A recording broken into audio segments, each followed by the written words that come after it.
નમસ્કાર દર્શક મિત્રો, હું ઋત્વિક વોરા, જ્યોતિષ આચાર્ય અને ટેરો રીડર આપ સમક્ષ હવે આ પખવાડિયાનું ભવિષ્ય 12 રાશિઓ માટે કેવું રહેશે એ રજૂ કરવા જઈ રહ્યો છું. પહેલા આપણે વાત કરીએ મેષ રાશિની. મેષ રાશિવાળા જાતકો માટે 2 ઓફ પેન્ટેકલનું આ અઠવાડિયે કાર્ડ આવે છે. તમારે થોડું જગલિંગ મેનેજ કરવાનું રહેશે. ઉપર નીચે વસ્તુઓ મેનેજ કરવામાં થશે, પણ અંતે તમને ચોક્કસ રીતે સફળતા મળશે. મેષ રાશિવાળા જાતકો માટે આ વખતે રાહુ તમારા 12મા ભાવથી જઈ રહ્યો છે. તમને થોડો સંઘર્ષ પણ આપશે અને સાથે સાથે સફળતા પણ આપશે. હવે આપણે વાત કરીએ છીએ બીજી વૃષભ રાશિની. વૃષભ રાશિ માટે 9 ઓફ કપ્સનું આ અઠવાડિયે કાર્ડ આવી રહ્યું છે. તો આપ લોકોને થોડીક રીતે ધીરજ રાખવાની જરૂર છે.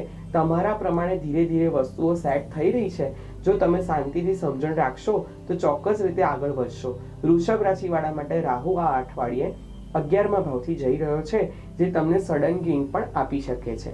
હવે આપણે વાત કરીએ છીએ મિથુન રાશિની. મિથુન રાશિવાળા જાતકો માટે આ અઠવાડિયે રાહુ તમારો 10મા ભાવથી જઈ રહ્યો છે, જે તમને કાર્યક્ષેત્રે સફળતા આપશે. અને આપ સમક્ષ જે કાર્ડ આવી રહ્યું છે એ હાઈ પ્રિસ્ટેસનું કાર્ડ આવી રહ્યું છે.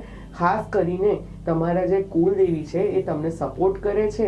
તમારા કુળદેવી પર શ્રદ્ધા રાખીને તમે આગળ કામ કરજો. અને એને તમને 2 લેટરવાળા વ્યક્તિ, જે બી અને જે લેટરવાળા વ્યક્તિ તમને ખૂબ સપોર્ટિવ રહેશે. હવે આપણે વાત કરીએ છીએ કર્ક રાશિની. કર્ક રાશિવાળા જાતકો માટે આ અઠવાડિયે 4 ઓફ કપ્સનું કાર્ડ આવે છે. તમે થોડા ડિપ્રેશનમાં હોવ કે થોડીક રીતે તમે ના સારું ફીલ કરતા હોવ તો આજુબાજુના સર્કમસ્ટન્સીસ જોઈને તમે જોતા શીખો. તમને કુદરત કંઈક ને કંઈક રીતે મદદ કરવા ચોક્કસ રીતે માંગે છે. હવે આપણે વાત કરીએ છીએ સિંહ રાશિની. સિંહ રાશિવાળા જાતકો માટે આ અઠવાડિયે 7 ઓફ કપ્સનું કાર્ડ આવે છે અને સાથે સાથે 5 ઓફ સ્વોર્ડ્સનું કાર્ડ આવે છે.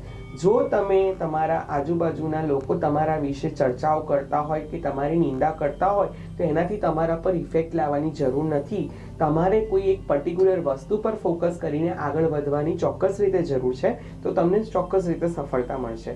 હવે આપણે વાત કરીએ છીએ કન્યા રાશિની. કન્યા રાશિવાળા જાતકો માટે આ અઠવાડિયે મેજિશિયન અને 8 ઓફ સ્વોર્ડ્સનું કાર્ડ આવે છે. તમે જો તમારા સર્કમસ્ટન્સીસથી સેટ ના થઈ શકતા હોવ તો કોઈ વાંધો નહીં, ચિંતા કરવાની જરૂર નથી. તમારી એબિલિટી પર, તમારા ઇનર વર્લ્ડને જઈને તમે એકવાર તમારા અંતર્મનને પૂછતા શીખો. તમને કોઈક રીતે રસ્તો ચોક્કસ રીતે મળી જશે. હવે આપણે વાત કરીએ છીએ તુલા રાશિની. તુલા રાશિવાળા માટે આ અઠવાડિયે 6 ઓફ પેન્ટેકલનું કાર્ડ આવે છે. તમે જો આ વખતે થોડું દાન પુણ્ય, ઉત્તરાયણ પણ આવી ગઈ છે, મકર સંક્રાંતિ પર આવી ગઈ છે, થોડુંક દાન પુણ્ય કરવાનું રાખશો. તમારાથી નીચલા વર્ગને કંઈક રીતે તમે કંઈક આપતા રહેશો તો ઈશ્વર તમને ઘણું બધું આપશે. હવે આપણે વાત કરીએ છીએ વૃશ્ચિક રાશિની. વૃશ્ચિક રાશિવાળા માટે 4 ઓફ સ્વોર્ડ્સનું કાર્ડ આવે છે આ અઠવાડિયે અને સાથે સાથે 6 ઓફ કપ્સનું કાર્ડ આવે છે. જો તમે તમારા ડિપ્રેશનમાં ના જતા રહો એના માટે થોડા સર્કમસ્ટન્સીસને ઓપન કરીને જોતા શીખો. અને તમને ખાસ કાર્ડ સૂચન આપે છે આળસ અને પ્રમાદને છોડીને તમારા આજુબાજુના સર્કમસ્ટન્સીસને જુઓ અને તમે આગળ વધો. તમારા જૂના મિત્રો, તમારા જૂના સાથીદારો પણ તમને ખૂબ રીતે સપોર્ટ કરશે અને તમે આગળ આવી શકશો. મકર રાશિવાળા જાતકો માટે આ અઠવાડિયે ખાસ કરીને 9 ઓફ સ્વોર્ડ્સ અને એમ્પેરર અને સાથે સાથે જજમેન્ટનું કાર્ડ આવે છે. તમારા લાઈફમાં રિવર્બરેશન થઈ રહ્યું છે. તમે જો ઘણા સંઘર્ષમાં હોવ તો આ વખતે તમને તમારી ગાર્ડિયન એન્જલ સપોર્ટ કરે છે અને તમને એક સારી સ્થિતિ ઉપર પહોંચાડવા માંગે છે. તમે કોસ્મિક એનર્જીને ખાસ કરીને ધન્યવાદ કહો. હવે આપણે વાત કરીએ છીએ કુંભ રાશિની. કુંભ રાશિવાળા જાતકો માટે આ અઠવાડિયે કિંગ ઓફ સ્વોર્ડ્સ અને 2 ઓફ કપ્સનું કાર્ડ આવે છે.